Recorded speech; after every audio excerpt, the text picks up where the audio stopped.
Sebelumnya terimalah salam dhamma dari saya, Namo Sang Adi Budaya, Namo Buddhaya. Halo semuanya, perkenalkan nama aku Teresa Tania Suwandi dari Fakultas Psikologi dengan NPM 190110230051. Nah, pada hari ini kita akan membahas tentang Kanti sesuai dengan judul yang di awal.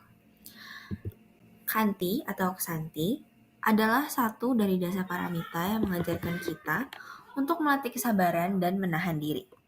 Dengan melatih Kanti, kita bisa mendapatkan banyak sekali manfaat, baik untuk diri kita sendiri maupun untuk orang lain. Tapi sebelum kita tahu apa saja manfaatnya, kita harus tahu juga nih bagaimana cara kita menerapkannya di kehidupan sehari-hari supaya kita bisa mendapatkan manfaat itu. Sebelum kita tahu lebih jauh tentang Kanti dan manfaatnya, kita harus tahu dulu apa itu dasa paramita. Dasa paramita adalah 10 paramita yang terdiri atas dana paramita, sila paramita, nekama paramita, pana paramita, virya paramita, kanti paramita, saca paramita, aditana paramita, meta paramita, dan upeka paramita. Pada hari ini kita hanya akan membahas kanti paramita saja ya. Nah, apa sih dasa paramita itu? Dasa paramita itu adalah 10 paramita yang bisa kita lakukan untuk mencapai kesempurnaan. Nah, tapi manfaat dari dasa paramita ini tidak hanya untuk mencapai kesempurnaan bagi diri sendiri, melainkan juga untuk menuntun orang lain ke jalan yang benar dan membantu orang lain juga.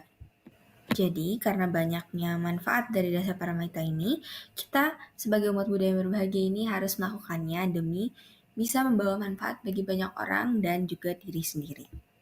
Nah, tadi saya sudah menjelaskan secara garis besar apa itu Kanti, tapi saya belum menjelaskan dengan detail apa itu Kanti dan kenapa Kanti itu penting. Nah, Kanti di dalam ajaran Buddha merupakan salah satu paramita atau sifat utama yang perlu dikembangkan guna mencapai pencerahan atau menghadapi masalah dalam kehidupan sehari-hari. Kesabaran dapat digambarkan sebagai penangkal kemarahan, niat buruk, dan kebencian. Jadi dengan Kanti ini kita bisa melatih diri kita untuk memenuhi hati kita dengan cinta kasih, supaya tidak ada kemarahan, niat buruk, ataupun kebencian. Ada satu kutipan, Kanti Paranyam Tapotitika. Kesabaran adalah praktik dhamma tertinggi. Izinkan saya mengutip dari Yang Mulia Biku Citanando Mahatera, melatih kesabaran adalah sangat baik, karena sabar merupakan faktor pendukung untuk melakukan hal-hal yang baik juga. Tidak sekedar sabar menahan untuk tidak marah, menahan suara-suara yang tidak enak, dan lain-lain, tetapi sabar di dalam dhamma diartikan sangat luas, yakni sabar dalam hal mempraktekkan dhamma. Contohnya adalah ketika kita sedang bermeditasi. Jika kita tidak punya Kanti, kita tidak akan melaksanakan meditasi dengan tenang, damai, dan sabar. Misalnya juga saat kita meditasi udara sedang terasa panas atau terlalu dingin, mungkin kita jika kita tidak punya Kanti, kita tidak akan meneruskan praktek dhamma tersebut. Kita akan masuk ke manfaat dari Kanti.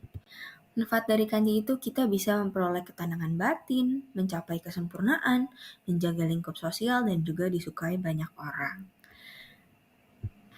Memiliki ketenangan batin ini sangat penting karena jika kita ingin melaksanakan dhamma-dhamma lainnya, maka kita juga butuh ketenangan batin.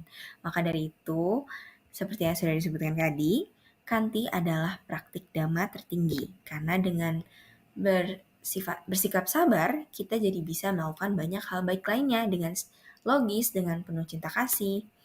Kita juga bisa mencapai kesempurnaan, menjaga lingkup sosial. Jika kita sabar, kita bisa disukai oleh banyak orang, jadi kita bisa menjaga lingkup sosial kita. Nah, meskipun manfaat Kanti sudah terpampang jelas nih, bagaimana cara kita melakukan praktek nyatanya dalam kehidupan sehari-hari? Mungkin karena hidup di zaman yang serba cepat dan serba digital, manusia jadi lupa cara bersabar. Kita jadi selalu ingin cepat-cepat dan ingin punya hasil yang cepat juga. Nah, cara kita melakukan praktek nyata Kanti adalah dengan men-slow down pikiran kita dan bersabar. Mungkin sulit bagi beberapa orang, Tapi jika dilakukan terus-menerus, saya yakin pasti akan bisa dilakukan. Contohnya adalah ketika kita menemukan seseorang yang tidak mau bekerja dalam suatu grup. Kita bisa mengalihkan pikiran kita dari sifat-sifat negatif dia menjadi sifat-sifat positif dia, atau melihat ke belakang kenapa dia jadi seperti itu. Ketika orang melakukan sesuatu, saya yakin pasti ada alasan di baliknya. Jadi daripada kita marah-marah atau meluapkan emosi kita dengan berlebihan, kita bisa tarik nafas sejenak dan menerapkan kanti dengan memikirkan, oh mungkin dia sedang sibuk, mungkin dia sedang ada masalah. Nah, sebelum menutup presentasi saya punya satu quotes, yaitu everything is hard before it is easy. Praktek kanti mungkin akan susah di awalnya, karena kita tidak pernah diajarkan. Mungkin keluarga kita tidak mengajarkan untuk sabar, atau mungkin kita terpaksa untuk sabar, tapi pasti awal-awalnya pasti akan sulit. Namun jika dilakukan berulang-ulang, seperti saya bilang tadi, pasti ujungnya akan bisa dilakukan terus-menerus dengan lancar. Sekian dari presentasi saya. Terimalah salam damai dari saya. Namo Sang Hyang Adi Budaya, Namo Buddhaya. Terima kasih sudah mendengarkan.